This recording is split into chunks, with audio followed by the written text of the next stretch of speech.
Hello दोस्तों, मैं अर्चना अपने चैनल में आपका स्वागत करती हूँ और आशा करती हूँ आप सब अच्छे से होंगे। आज मैं आपको कार्तिक मास महात्म्य व्रत कथा की 8वीं कथा बताने जा रही हूँ।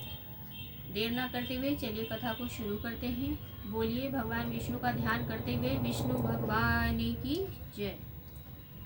नारद जी ने कहा, हे राजन, अब मैं कार्तिक मास के व्रत की उद्यापन विधि बताता हूँ। ध्यान पूर्वक सुनिए। व्रती को चाहिए कि कार्तिक मास में शुक्ल पक्ष की चतुर्दशी को व्रत के संपूर्ण फल की प्राप्ति के लिए तथा विष्णु की प्रसन्नता के लिए उद्यापन करे।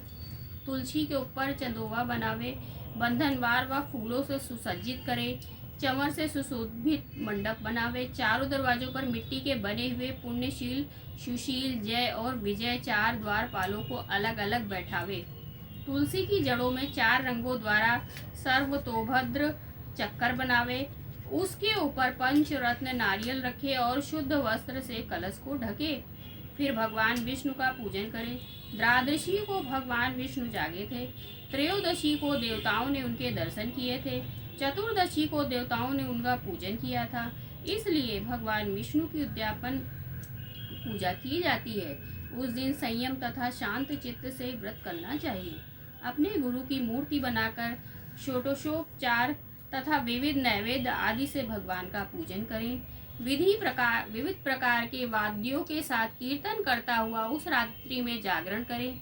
जो प्राणी श्रद्धा पूर्वक भगवान का कीर्तन करते हैं उन लोगों के 100 जन्मों के पाप धुल जाते हैं। जो व्यक्ति भगवान के नियमित जागरण करके रात्रि भर भगवान का कीर्तन करते हैं उनको असंख्य गोदान का फल मिलता है। जो लोग भगवान की मूर्ति के सामने नृत्य गान करते हैं उनके अनेक जन्मों के एकत्रित पाप नष्ट हो जाते हैं। जो लोग भगवान के सम्मुख बैठकर कीर्तन करते हैं और बंशी आदि बजाकर भक्तों को प्रसन्न करते हैं और भक्ति से रात्रि भर जागरण करते हैं उनके करोड़ों तीर्थ करने का फल मिलता है। पूर्णमासी को अपनी पत्नी सहित वेद पाठी ब्राह्मणों को या केवल एक ही श्रेष्ठ ब्राह्मण को उसकी पत्नी सहित बुलाएं, उन्हें खीर आदि का मधुर भोजन कराएं और यथाशक्ति दक्षिणा दें, क्योंकि पूर्णमासी को ही भगवान ने अपने भक्तों को वरदान दिया था और मत्स्य रूप धारण किया था। अतएव उस दिन जो दान, हवन, जप आदि भगवान विष्णु के निमित्त किया जाता है वो अक्षय फल देने वाला होता है। इसलिए व्रती 3 या 1 ब्राह्मण को सपत्नीक सामर्थ्य अनुसार भोजन करावे। उन ब्राह्मणों को अपनी सामर्थ्य के अनुसार दक्षिणा देकर प्रणाम करें।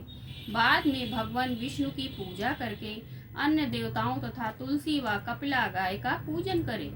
व्रत की कथा सुनाने वाले गुरु व उपरोक्त ब्राह्मणों को वस्त्र आभूषण दे कर उनका पूजन करके उनसे क्षमा प्रार्थना करें। प्रार्थना के मंत्र का अर्थ ये है, आप सब लोगों की अनुकंपा से मुझ पर भगवान सदा प्रसन्न रहें।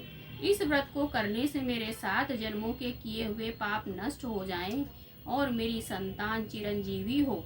इस पूजा के द्वारा मेरी सभी इच्छाएं पूर्ण हो। मेरी मृत्यु होने के बाद मुझे अतिशय दुर्लभ विष्णु लोक प्राप्त हो।